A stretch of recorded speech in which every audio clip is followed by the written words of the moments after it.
Selamat malam semua.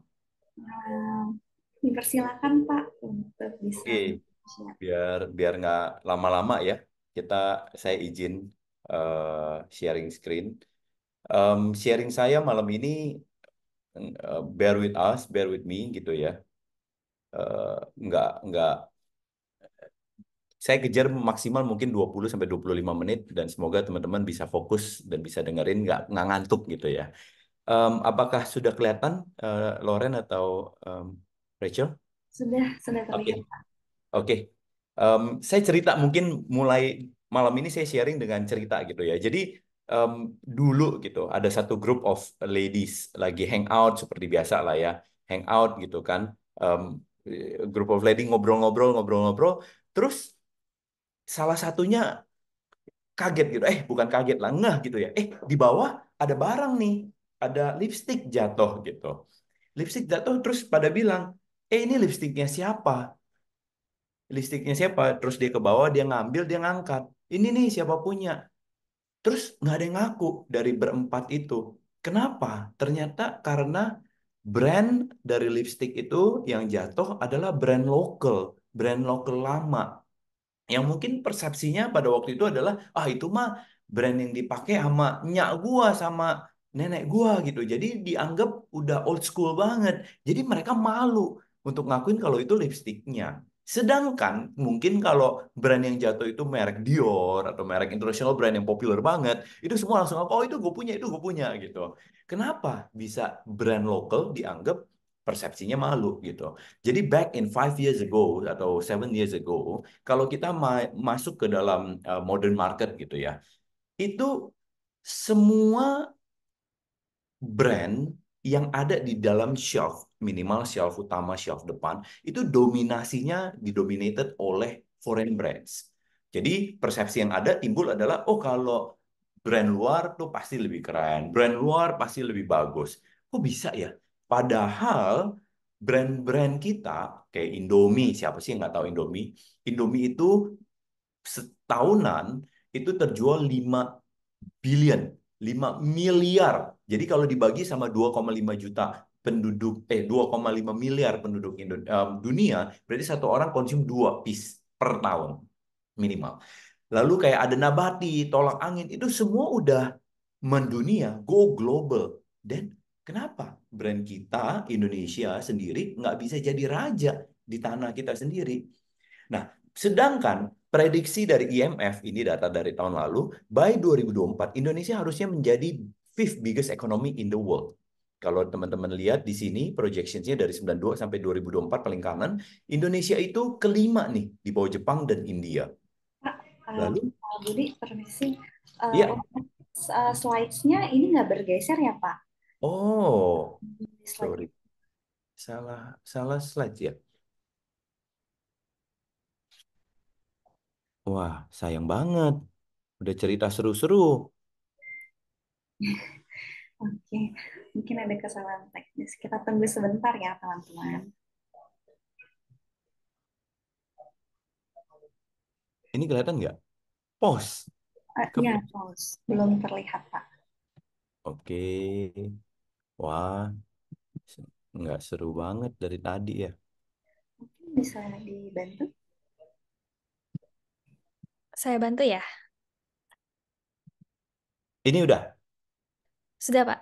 Iya, tinggal di Nah, play. oh, jadi saya seru sendiri, pantesan. Oke. Ini tadi cerita yang mengenai empat sekawan. Lalu ini cerita bahwa udah kelihatan benar ya berarti ya display yang dikuasai oleh foreign brands. Oke, Sudah, lalu Pak. ini adalah brand-brand Indonesia yang go global.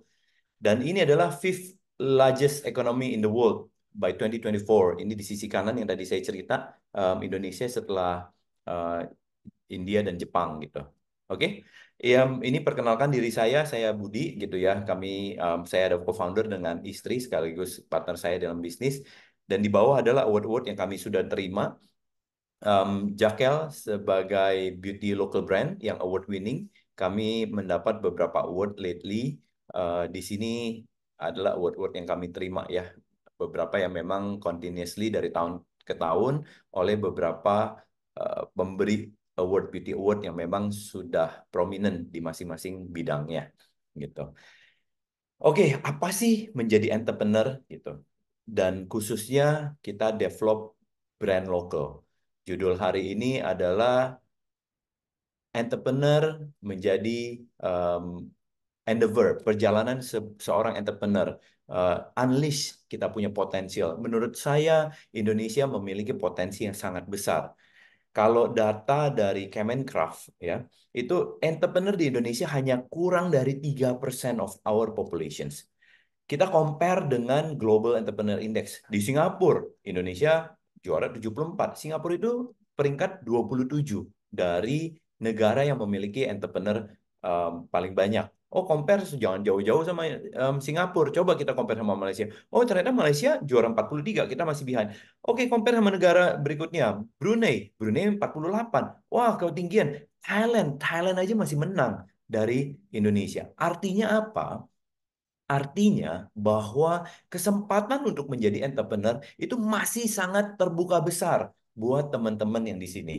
Lalu kita Indonesia akan mendapat bonus demografi, ini selalu digaung-gaungkan uh, Bapak Presiden kita yang dari 2 periode yang awal udah selalu ngomong demografi bonus bahwa demokrasi demokrasi lagi, bahwa populasi dari working age kita itu akan terus membesar. Artinya apa? Semakin besar working class kita, akhirnya semakin besar middle class kita. Artinya daya beli kita makin kuat, makin besar, uang yang berputar juga semakin besar, ekonomi kita juga bertumbuh.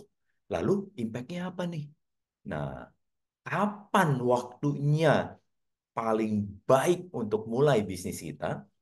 Saatnya adalah sekarang. Kenapa sekarang?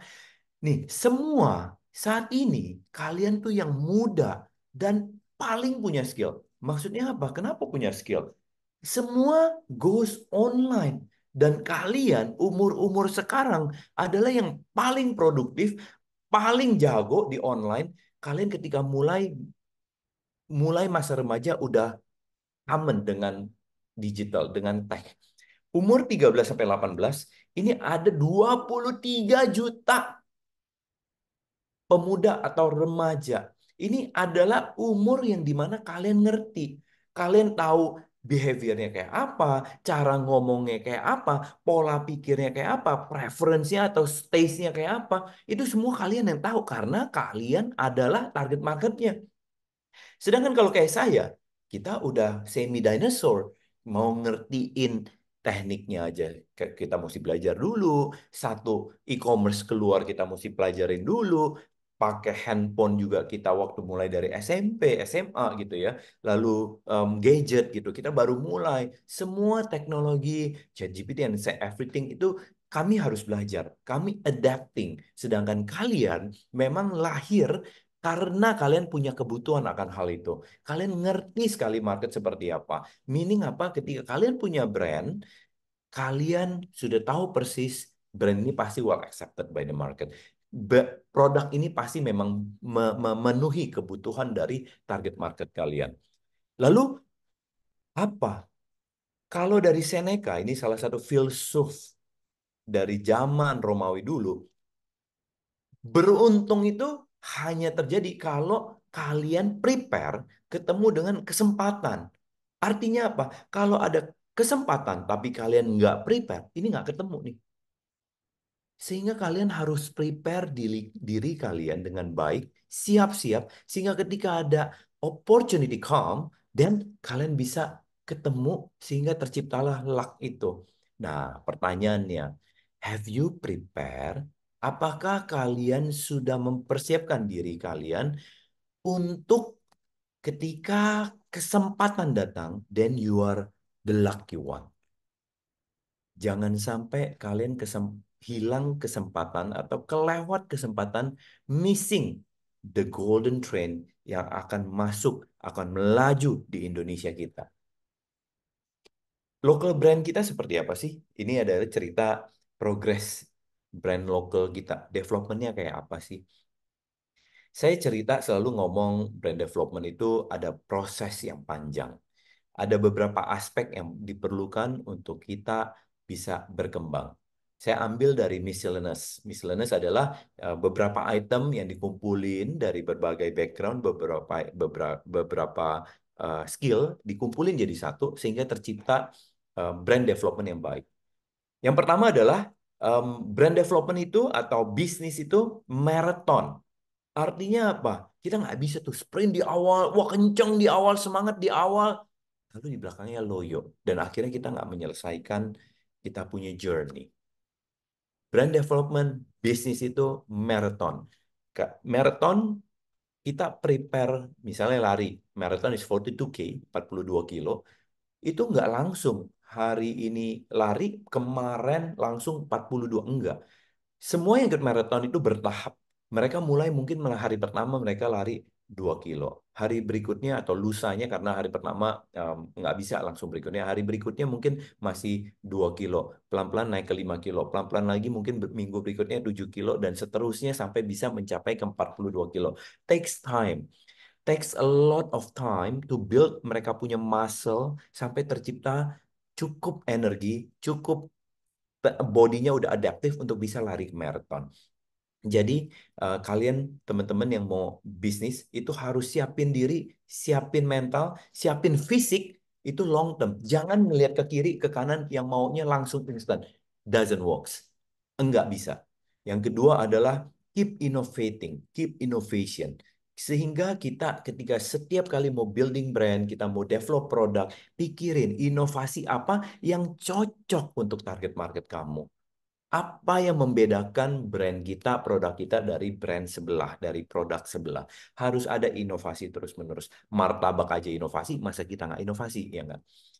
Lalu yang ketiga, seringkali kalian atau kita, saya termasuk, harus berhenti. Jangan buru-buru, lalu kita ngelihat kanan kiri. Eh, mesti baca arah angin nih. Angin lagi tiup kemana? Meaning ketika angin lagi tiup ke sini, mungkin kita mesti rubah sedikit. Tekniknya ubah sedikit, twist sedikit, adapting sedikit, adjust lagi. Jadi sepanjang journey, kita mesti siap-siap siapin beberapa kondisi yang memang harus menyesuaikan dengan kondisi pada saat itu. Saya kasih contoh. Ketika jagoan pertama kali nongol di e-commerce itu zaman Lazada. Lazada is the king waktu itu. Lalu beberapa tahun kemudian nggak kebayang bahwa Lazada akan bisa kegeser. Sama siapa? Pemain baru. Shopee. Shopee mulai tekniknya beda, marketnya beda, cara dikomunikasiin beda. Ini sama dengan kita punya social media. Dulu zaman Facebook, nggak tahu teman-teman udah ada belum Facebook. Zaman Facebook lalu adapting lagi ke Instagram. Kita pun belajar gimana ini cara promosi produk, promosi brand di Instagram. Lalu nggak lama kemudian mulai sekarang yang happening TikTok. TikTok saya baru ketemu teman dari TikTok yang dari di industri sana. Dia bilang every single day TikTok itu di view by 120 eyeballs. Artinya setengah populasi dari Indonesia itu buka TikTok setiap harinya. Jadi kalian bayangin semua kita harus adaptif. Kita harus siap dengan perubahan. Yang keempat adalah kita harus siap dengan kolaborasi. Apa sih kolaborasi? Indirectly adalah ngomong kerjasama. Apa itu kerjasama? Saya bypass dulu yang lain dari miscellaneous. Saya ngomongin tentang kolaborasi dulu. Kolaborasi itu untungnya apa sih? Yang pertama tentunya kolaborasi kita expect ada kenaikan dari penjualan. Dan kedua kita ada sharing pengetahuan dan bahan atau sumber daya yang kita sama-sama mungkin kita nggak tahu. Lalu kita juga bisa exposure-nya kita cross. Ya, nanti saya akan berikan contoh-contohnya sehingga ada kerjasama yang tercipta. Contohnya ini, Alfi kerjasama dengan brand Supreme. Ini dua brand besar sekali dan mereka di kategori yang hampir criss-cross sebenarnya di kategori yang sama, tapi mereka melakukan kolaborasi dan ini dilakukan em, dengan dua-duanya brand yang cukup besar gitu ya. Uber itu kerjasama dengan Spotify. Jadi ketika mereka masuk duduk di Uber, mereka bisa pilih the songs dan langsung di play di dalam mobil tersebut. Uber dengan Spotify ini different kategori. Ini yang luar biasa bahwa ada kerjasama antara si Burger King dengan McDonald. Ini padahal direct kompetitor nih. Direct banget. Langsung mereka head to head. Tapi ternyata mereka berani kolaborasi loh. Itu adalah ketika mereka melakukan fundraising untuk satu waktu mereka donate di Amerika Selatan untuk cancer paru. Cancer paru yang mereka, jadi seluruh penjualan yang terjadi itu didonate. Jadi McDonald ngomong, adakan marketing waktu itu, hari X, mereka tidak menjual Big Mac. Jadi yang disarankan adalah, oke, you go to Whopper. Oke, kita, oh sorry, terbalik. Jadi Burger King tidak menjual Whopper mereka. Jadi mereka ngomong, oke, you go to McDonald's and buy Big Mac. We don't sell Whopper today. Kita tidak menjual Whopper. Jadi otomatis penjualan Big Mac waktu itu terjual makin besar. Sehingga seluruh penjualan itu menjadi rekor dan didonasikan. Ini adalah contoh kolaborasi yang paling frontal, tapi ternyata semua win-win. Nah, kami Jakel sebagai local brand melakukan kolaborasi dengan Disney. Disney menjadi satu global brand, satu standard international IP, intellectual property, dan kami Jakel berhasil menjadi partner, menjadi kolaborator dengan Disney. Salah satu brand yang paling dikenal di dunia, Disney. Nggak pernah gampang, kami ketika pertama kali approach, itu dikatakan, Pak, nanti ketika minta approval dari Disney, sabar-sabar ya Pak ya, karena dari pusat itu memang rewel, mereka punya standar yang tinggi. Oke, tapi sampai hari ini mereka menjadi the other way around. Jacqueline menjadi pilot project atau menjadi percontohan di Disney Global bahwa ada local brand, sekelas brand lokal itu bisa loh mencapai standarnya global, mencapai standarnya Disney. Jadi dari sisi desain, dari sisi produk, dari sisi visual, packaging, semua bagus. Jadi mereka bahkan bawa ke Amerika Latin, bawa ke Middle East gitu ya, bawa contoh ini loh, local brand, kalian cari local brand di Latin, cari local brand di Middle East yang bisa kayak begini. Ada kok di luar sana. Journey just started. Jadi mari kita sama-sama nikmatin journey. um, ini Javel pertama kali ya. Saya cepat biar lebih seru. Dari tahun ke tahun kita menciptakan produk.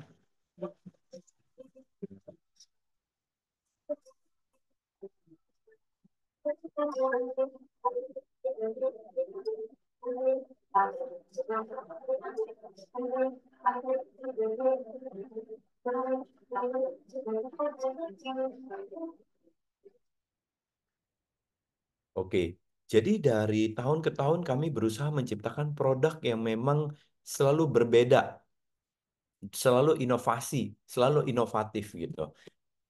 Dan bukan short journey, nggak bisa short journey. Nah, ini prinsip dari kolaborasi. Bersatu itu kekuatan. Jadi kayak ini semut-semut kita ketika ngumpul, mereka bisa pindahin barang yang jauh lebih besar dari mereka. Matty Stepanek dari POE Amerika membuat quote ini. Ada kebersamaan, ada kesatuan. Siapa sih Matty? Matty kalau kalian perhatiin itu dari 90 sampai 2004. Umurnya berapa? Umurnya cuma 14 tahun. Dia berhasil membuat 7 best-selling books of poetry and essay. Jadi sebelum dia meninggal gitu ya, dia menjadi motivational speaker dan juga jadi advocate peace dan diundang oleh Oprah Winfrey. Meaning apa? Kenapa diambil si Matthew ini? Saya ngambil Matthew karena kalian bayangin kalau umur 13 aja bisa menjadi inspirasi, apalagi teman-teman yang sekarang di prime age, di masa-masa kuliah atau mulai mulai kerja. Ini adalah prime age kalian. Kalian masih punya semangat, masih punya kekuatan, masih punya kesehatan, masih punya waktu. Semua kalian punya modal-modal untuk berbisnis. Tentunya sisanya adalah kalian dalam membuat brand atau membuat bisnis, enjoy aja ride-nya.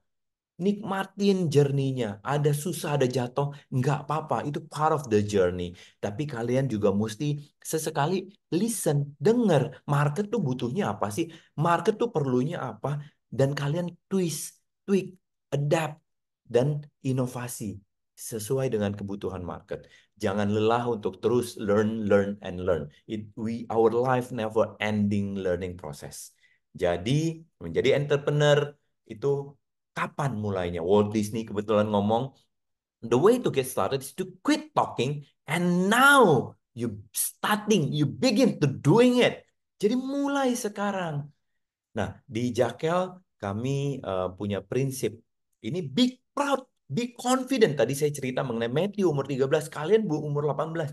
Kalian harus bangga dengan kalian. You are very unique. You are one of a kind. Angkatan kalian, generasi kalian paling terbuka, paling tahu apa yang terjadi sekalian. Wawasan paling luas comparing dulu dibanding kami. Kami dulu waktu zaman SD, SMP cari informasi di mana? There was no Google. Kami cari di namanya buku pintar, buku tebal gitu ya. Jadi all those kind of information ada di sana. Jadi kalau sering-sering baca cerita ke teman terdengar pintar. Tapi sekarang kita cuma tinggal buka handphone, udah langsung tahu all the informations. Lalu selain itu kalian juga terus mengembangkan diri kalian. Perlu belajar tadi ngomong learn ya. Skill, soft skill, hard skill kita perlu terbelajar. Karena teknologi berubah, tapi skill kalian itu akan terus berguna. Terakhir adalah characters. Characters itu penting sekali. Saya ketemu sekali tadi juga barusan saya ngobrol kenapa kalian interested gitu kepada Jakel. Dia cerita pada prinsipnya adalah karakter yang membedakan. Kami tidak secara personal kami tidak sugarcoating, quoting his words ya. Kami tidak sugarcoating dan kami punya passion to do what we doing. We passionate when developing the product, mencari produk yang terbaik, cari kualitas yang terbaik dan kami pikirin gimana produk ini ketika orang bawa bisa menjadi kebanggaan. Nggak kayak tadi dicerita di awal, ngumpet-ngumpet nggak ada yang mau ngaku. Tapi ketika bawa, mereka ngomong ini produk lokal, produk Indonesia, dan saya bangga pakai ini. Characters of entrepreneur, apa yang kami value? Di internally, kami menceritakan bahwa ada grit. Grit itu adalah perseverance of effort combined with passion. Kesulitan pasti ada. Jadi kita harus bertahan di dalam kesulitan itu dan harus dikombine dengan passion kita. Apa yang membentuk kalian? Ada shape gitu ya. Ada spiritual, ada kalian punya talent, kalian punya skill, kalian punya background, experiences. Itu membentuk kalian yang unik. Cari tahu apa passion kalian. Cari tahu skill kalian yang berbeda apa. Lalu kalian usaha. Belum tentu langsung berhasil, tapi terus berusaha. Perseverance, bertahan sampai ketemu kalian punya jalur. Grit ini menjadi satu values di internal kami. Grit, GRIT, GRIT, pelanggan pertama, bermartabat. Kita punya dignity. Brand Indonesia yang tadi saya cerita menjadi kebanggaan bagi orang Indonesia ketika bahkan di luar negeri pun mereka boleh ngomong, ini saya pakainya kosmetik lokal. Tadi saya ngobrol sama teman-teman dari Track Pro, saya tanya apakah mereka pakai produk Jakel. Wah, puji Tuhan ternyata mereka sebagian pakai gitu ya. Bangga. Saya sendiri juga bangga bahwa brand lokal, produk lokal boleh dipakai oleh teman-teman semua. Integritas, kami melakukan segala sesuatu dengan kesungguhan dan melakukan sesuai dengan jalur yang ada, sesuai dengan yang seharusnya. Dan terakhir, harus bertumbuh. Saya selalu ngomong ke tim internal kami, teman-teman di tim, kalau kalian tidak bertumbuh, jangan di dalam Jakel. Dan kalau kalian bertumbuh, itu benefitnya bukan cuma untuk perusahaan, tapi yang paling besar benefitnya adalah buat mereka sendiri. Dan sehingga ketika mereka keluar dari Jakel, atau ternyata pertumbuhan Jakel lebih rendah dibanding pertumbuhan tim member ini, nggak apa-apa. A lot of companies waiting for you. And it's okay. Itu menjadi motivasi kami di manajemen untuk membuat make sure Jakel bertumbuh cukup besar sehingga uh, tim membernya jangan pada ninggalin gitu. Tapi kalaupun sampai skill perorangannya sangat baik dan mereka perlu wadah yang lebih besar, silakan berkaryalah di bidang yang memang bisa mengakomodir skill kalian. Nah, secara eksternal, grid ini kami menjadi inspirasi buat teman-teman semua. Kalian harus menjadi terang. Bukan cuma urusan fisikal, wah cakep, tapi juga ada isinya. Jadi juga jangan cuma utamain luarnya, tapi kalian mesti ada knowledge, mesti ada skill. Lalu kalian juga mesti inspiring, sharing knowledge ini, sharing informasi ini. Sekarang tadi saya cerita udah zamannya sharing, zamannya kolaborasi. Jangan takut bagi informasi, jangan takut bagi skill gitu, informasi, pengetahuan kita ceritakan. Oleh karena itu juga menjadi motivasi supaya setiap kita harus terus bertumbuh, harus terus grow. Dan kita harus unik. Everyone is unique. Kalian sudah unik. Celebrate differences. Jangan takut berbeda. Memang kita semua berbeda. Kalau kita ngomong animal, ada yang bisa jago lari, jago manjat, jago berenang, jago terbang. Nggak mungkin kita minta semuanya jago semua. Satu kategori cuma lari doang. Ya kasihan si burung, kasihan si ikan gitu yang skillnya nggak disesuai di sana. Kalian cari memang field yang sesuai dengan kalian punya skill. Dan tentunya confident, pede, percaya diri lah dengan kalian udah punya knowledge, punya pengetahuan, inspiring, kalian unik. Jadi be proud, bangga dengan keberbedaan kalian, dengan skillnya kalian, pede. Nah, Jakel kami selalu, tadi saya cerita beberapa kali mengenai inovasi. Ini inovasi yang kami lakukan dari desain, dari packaging, produk inovasi. Lalu kami combine antara skincare dengan make up. Lalu kami juga lakukan sustainability. Kami kemarin diundang untuk di salah satu eh, semacam Pemda di Italy. Mereka datang ke Indonesia, mereka cari sustainability companies yang mencari produk-produk inovatif yang support ekosistem di Indonesia, sorry, di dunia gitu ya. Pada dasarnya Go Green, dan kami produk selalu menciptakan, misalnya contoh kenapa bisa sustainability, kami ciptakan produk 2 in 1 atau 3 in 1 atau packagingnya bisa di reuse dengan konsep nggak perlu ada lu 2 item, 3 item, dan packagingnya kalau sudah habis kan dibuang. Tapi ini dalam satu packaging kita bisa ada satu end dan second end bisa 2 different product dipakai dalam satu packaging. Itu kelihatannya simple tapi ini actually udah 50% of efficiency, 50% less stress yang dibuang. Oleh karena itu kalian haruslah bangga. Bersiaplah menyongsong masa depan kalian yang very bright menurut saya. Indonesia punya prospek yang baik. Dan kalian teman-teman punya prospek yang pasti cerah. Bersiaplah. Thank you.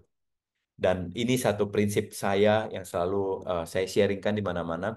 Serahkanlah perbuatanmu kepada Tuhan, maka terlaksanalah segala rencanamu. Kalau kita lakukan apa-apa dengan konsisten, dengan jujur, dengan baik, dengan uh, tekun gitu ya. Allah kita Allah yang nggak buta dan nggak kurang panjang tangannya. Dia akan menolong, dia akan berikan berkat kepada teman-teman yang memang konsisten, persisten, perseverance, dan akan dibukakan jalan untuk kamu. Nanti ini ada voucher code buat teman-teman. Silakan di foto pakai barcode ini bisa belanja dan dapat diskon 50%. Nanti saya share ulang ya, saya share ke teman-teman supaya nggak kelamaan. Silakan Rachel atau Loren, thank you. Oke, terima kasih Pak Budi atas materinya sangat-sangat inspiring ya. Nah, sekarang kita masuk ke sesi pertanyaan nih, Sobat. Nah, untuk Sobat PSC yang ingin bertanya, bisa langsung mengetikkan pertanyaannya di kolom chat, nggak perlu malu-malu, langsung tanya aja. Nah, kita tunggu nih pertanyaan-pertanyaan dari teman-teman PSC sekalian. Gitu. Mungkin sambil nunggu Rachel, Oke. ya sambil nunggu kan belum ada pertanyaan. Kecuali kamu udah punya pertanyaan buat saya. Kalau nggak saya yang nanya. Rachel, saya nanya, apa yang membuat kamu punya motivasi di awal coba produk lokal? Nggak harus beauty ya, tapi mungkin ada produk lain yang tentunya em, produk lokal gitu. Apa Ya, tuh, Rachel?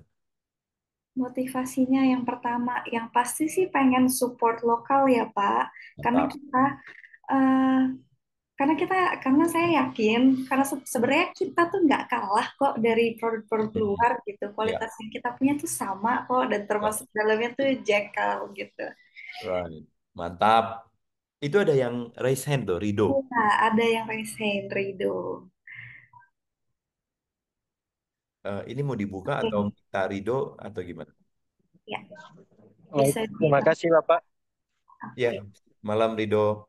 Terima kasih kesempatannya. Saya ingin bertanya, saya kan saya memiliki konsep produk dan sudah diuji coba hasilnya bagus. Akan tetapi saya ingin menjualnya, bagaimana caranya menjual produk itu apabila belum mempunyai SNI atau Standar Nasional Indonesia agar tidak didapat oleh pihak-pihak agar tidak kita dipidanakan begitu untuk menjual produk tersebut yang belum ter-SNI. Oke, saya coba ulangin pertanyaannya ya. Takutnya ya biar nggak salah tangkap. Pak Rido punya produk tapi belum punya SNI gitu ya,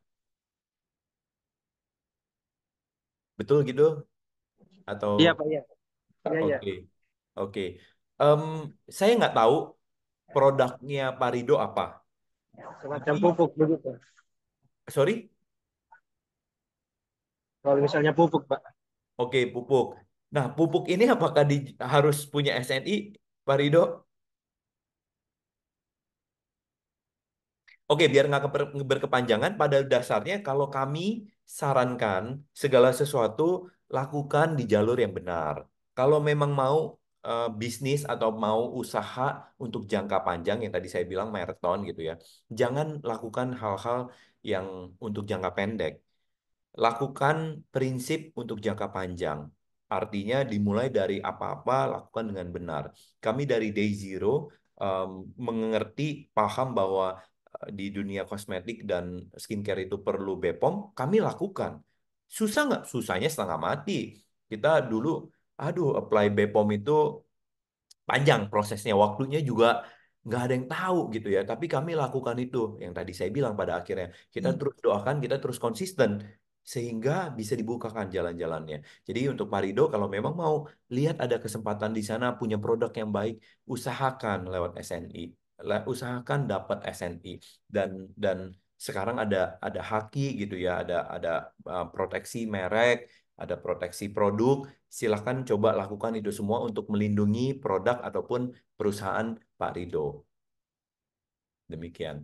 Semoga menjawab Pak Rido. Baik, terima kasih Bapak. Thank you.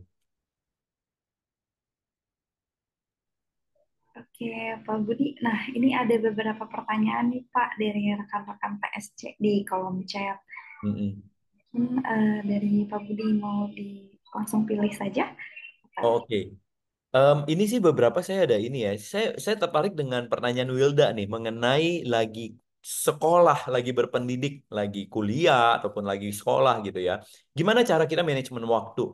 Ini menarik. Kita manusia punya 24 jam gitu ya. Semua sama. Em, Katakan kita perlu waktu untuk istirahat 8 jam gitu ya. Berarti sisa 16 jam. Lalu kita makan, travel untuk pergi ke ke kampus atau ke tempat kerja atau tempat apapun, kita travel katakan makan dan travel itu 2 sampai 3 jam. Berarti 16 dikurang 3 jam masih ada 13 jam. Lalu katakan kita bekerja atau ke kampus sekolah 8 jam. Oke? Kerja 8 jam. Itu dari 13 jam kurang 8 masih ada 5 jam. Masih ada 5 jam. Katakan istirahat 1 jam. Apalagi mau didiskon. Oke, kita ngomong jelek lah, sisa mau istirahat leha-leha main sosial media apa segala macam, masih ada 2 sampai 3 jam. Apa yang kamu lakukan selama waktu ini? Waktu ini saya udah diskon semua banyak tuh ya. Diskonnya dari 8 jam saya kasih jadi cuma 3 jam nih ya. Apa yang dilakukan dari dalam 3 jam ini? Teman-teman kalau memang mau ada usaha, kurangin sosial media. Ini saya juga pengingat buat saya juga masih scrolling gitu ya. Cuma benar, pakai waktu dengan efisien, pakai waktu dengan baik, baca buku, do research, pelajarin market, coba. Kalau saya prinsipnya apa-apa dicobain aja, diusahain aja, coba aja. Mau itu ada produknya, belum ada produknya, atau ngambil dari tempat lain, dicoba aja Wilda, dicoba aja teman-teman. Pakai waktu 3 jam itu. banyak cerita teman-teman yang sampai hari ini bisnisnya besar atau bisnisnya jalan itu simply dimulai dari ketika mereka malam-malam tiap hari cobain pulang ke rumah udah capek pasti orang-orang nyantai nonton Netflix atau nonton YouTube dia melakukan hal yang berbeda. Memang hanya 1% dari populasi dunia yang membuat perbedaan. Apakah Wilda Sakira ada di sana? Atau kita semua yang ada di sini? Kalian ada 197 orang yang di sini mau belajar. Coba apa yang kalian pakai selama 3 jam itu? Kira-kira semoga Wilda itu menjawab dan buat motivasi buat teman-teman.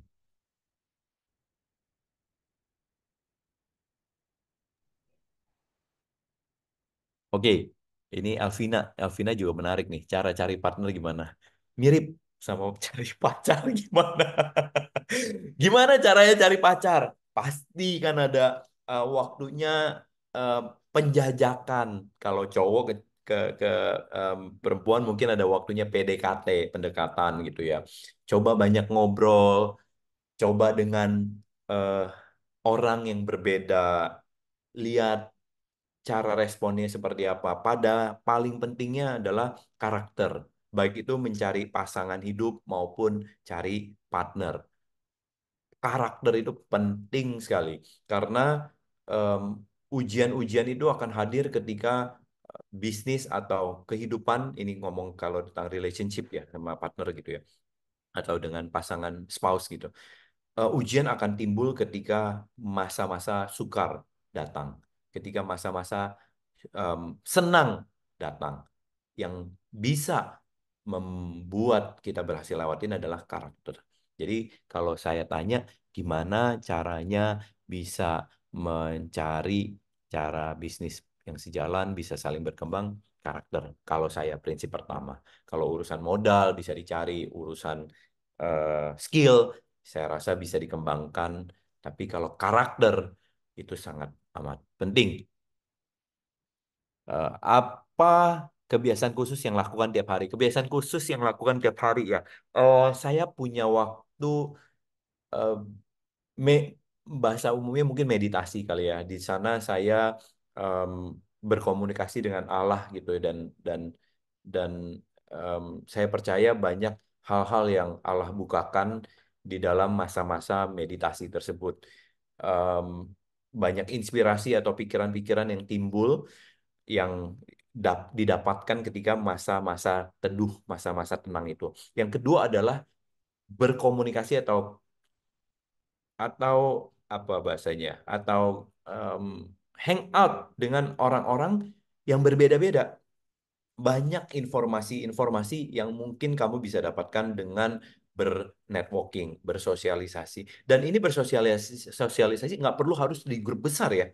Bisa juga dilakukan dengan teman baik, teman yang udah lama nggak ketemu, teman sekolah yang udah lama nggak hangout, catch up melalui telepon, itu akan build maintain your relationship is very important with anyone menurut saya. Jadi bisa dilakukan, kamu nggak tahu dia backgroundnya gimana, apa yang dia kerjakan sekarang, keep in touch dan kamu akan ketemu banyak channel-channel yang mungkin bisa membantu kamu dalam pekerjaan ataupun dalam hal lainnya. Wah, luar biasa ini pertanyaannya banyak banget nih. Nggak ada bisa dibantu Rachel kalau yang menarik nih. Oke. Eh, ini menurut saya ada satu pertanyaan menarik nih Pak Mm-mm. dari Suka Aulia. Malam Pak, izin tanya tantangan terbesar yang Bapak hadapi dalam memasarkan produk lokal dan bagaimana sih cara Bapak mengatasinya? Oke, ini udah eh, saya tadi sedikit sneak peek lah ya. Dulu kita mau jualan sesuatu itu susahnya setengah mati. Apalagi brand lokal yang tadi saya cerita. Wah, brand lokal persepsinya memurahan, persepsinya jelekan, persepsinya nggak bagus apa segala macam. Jauh lebih susah dulu. Hari ini e-commerce tercipta, em, opportunity menurut saya pintu-pintunya lebih banyak, lebih kebuka. Market juga lebih acceptance, lebih lebih bisa terima. Jadi kalau ditanya hari ini gimana tantangannya dan gimana ngatasinnya kalau dulu kami coba dan ada beberapa kerjasama yang di luar dari kami bisa pikirkan. Kami pernah kerjasama dengan brand Move Makeup Forever, bukan Ya, ya itu brand US, big brand, global brand. Dan kami kerjasama dengan itu. Siapa kami? Siapa Jakel? No one. Tapi kami bisa berhasil kerjasama dengan mereka. Dan beberapa brand internasional. Kita pernah kerjasama sama Nivea, sama Biore, sama Cetaphil, sama bahkan sesama brand lokal. Ini menunjukkan kolaborasi. Um, BLP, MOP, saya berani sebut ya karena memang terjadi. Mereka kolaborasi dengan Jakel. Jadi kalau ditanya gimana cara tantangannya apa banyak tantangannya how do you keep innovative, how do you do the marketing differently, itu yang saya bilang gimana caranya keep inovatif, banyak baca, banyak research. Yang saya ceritain di script tadi adalah rumus-rumus yang kami sudah lakukan dan terus lakukan, bukan artinya kami udah jadi setengah dewa dan nggak belajar lagi, enggak, kami stop dan kami baca arah angin dan kami belajar lagi gimana. Begitu kira-kira menjawab. Semoga tips and tricks dalam melakukan konsisten melakukan usaha, mengingat produk kita tidak stabil penjualannya. Oke, yang pertama, eh Jakel ada hari ini juga bukan our first trial, our first business. Kami juga udah coba beberapa bisnis sebelumnya. Kalau ketika kalian berhenti tadi, salah satu tipsnya adalah stop, stop, dan lihat arah angin. Coba kalian analisa. Berhenti, lihat nih bisnisnya. Kira-kira bisnis ini masih worth nggak ya? Masih doable nggak ya? Masih visible nggak ya? Apakah worth it? Apakah kalau berhasil nilainya berapa? Apakah sesuai? Jadi mesti ada waktu untuk dalam tanda kutip audit gitu ya. Kalau sudah tidak memang sesuai, sorry to say mungkin udah waktunya kamu merubah produknya, bisnisnya, kategorinya, industrinya, coba direview. Ada beberapa bisnis yang memang sudah sunset. Nggak gampang, mau diapain juga ngangkatnya susah. Tapi bisa juga memang ada namanya bisnis cycle. Kalau memang lagi turun, kalau memang masih ada prospek, bertahanlah, lakukan efisiensi. Terus berinovasi. Kayak misalnya di industri manufaktur gitu ya. Yang sepengertian saya, yang memang saya juga pengalaman terbatas, tapi yang mereka lakukan adalah cost efficiency. Mereka sudah susah inovatif, mereka susah untuk grow. Yang mereka lakukan adalah cari efisiensi. Efisiensinya sesederhana melakukan penghematan dari utilities, listrik, air, labor, tenaga kerja gitu ya. Apa yang mereka lakukan efisiensi, jadi margin yang segini ya tetap segini aja, tapi cost-nya mereka turun, mereka tekan sehingga profitnya lebih sedikit lebih banyak. Jadi mungkin kalau saya boleh tipsnya pada akhirnya adalah stop dan coba lihat apa yang bisa kita lakukan. Apakah industrinya sesuai atau bukan. Oke, yang terakhir yang paling gampang nih, bukan paling gampang, maksudnya karena paling bawah kelihatan dulu nih. Em, Wali Jatul gitu ya. Izin bertanya buat brand sendiri seperti skincare, pertama yang dilakukan apa ya? Apakah harus memiliki coba untuk melakukan modal yang cukup besar? Em, Banyak OEM atau pabrik-pabrik yang membuka untuk melakukan produksi bagi merek baru dengan volume yang lebih kecil. Menurut saya produk kalau industri skincare ya, produk itu menjadi em, tantangan yang kesekian. Yang pertama adalah gimana kalian memarketingkan, apa yang membuat produk kalian, skincare kalian ini berbeda daripada brand lain.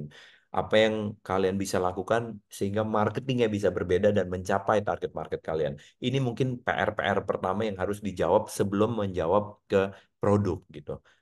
Produk kenapa? Karena berkaitan dengan modal tadi kamu tanya. Karena modal ini kan umumnya dimulai dari production cost, produksi gitu ya. Ke kuantitinya misalnya biar gampang, misalnya eh, modalnya 10.000 gitu. Kalau dikali cuma 1.000 ya berarti hanya 10 juta. Tapi kalau ternyata minimum kuantitinya harus 10.000 juga, 10.000 kali 10.000 udah 100 juta. Itu hanya untuk satu SKU. Berarti kalau kalian mesti launching 4 SKU berarti kali 4 gitu.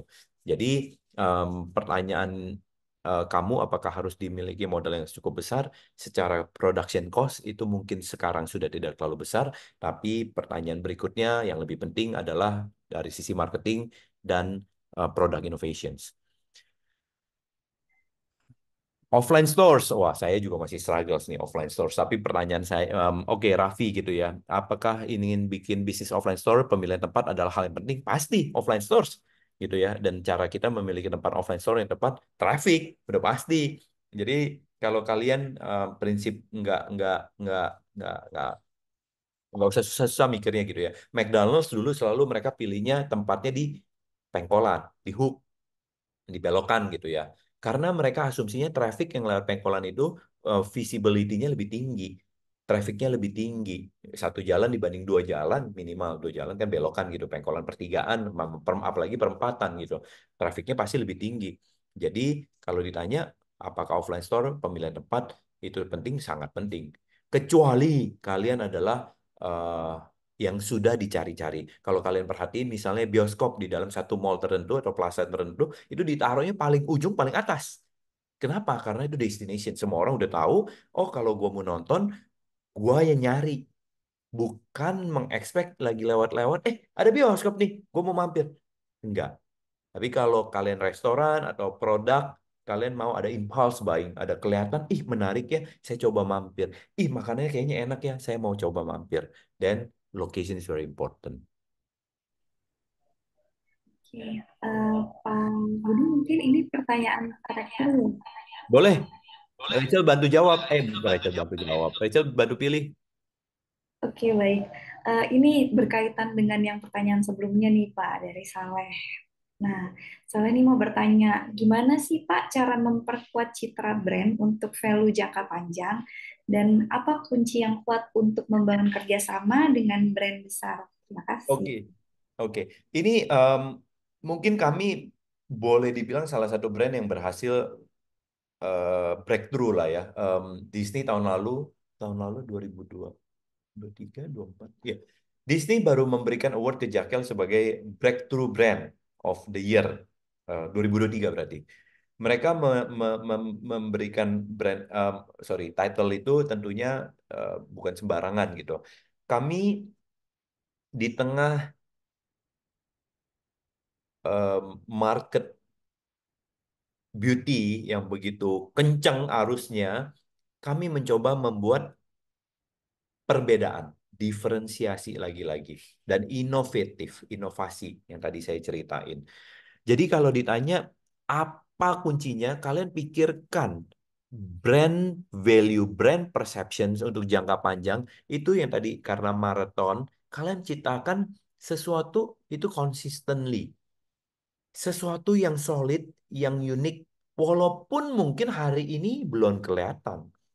Tapi percayalah market atau customer kalian bisa menilai apa perbedaan brand kalian, produk kalian dibanding dengan kompetitor. Sehingga over the long term mereka bisa ngomong, wah brand ini nih, produknya Saleh nih, memang yang berbeda dari market. Dan mereka mau beli produk kamu. Karena from time to time nggak berubah, nggak ganti-ganti. Kualitinya tetap dijaga. Harganya nggak sembarangan. Berbeda dibanding yang lain. Saya kasih contoh. Kalau kamu ingat di 2 tahun lalu, kira-kira 2021, 2022, semua beauty brand itu arahnya, directions-nya Korean.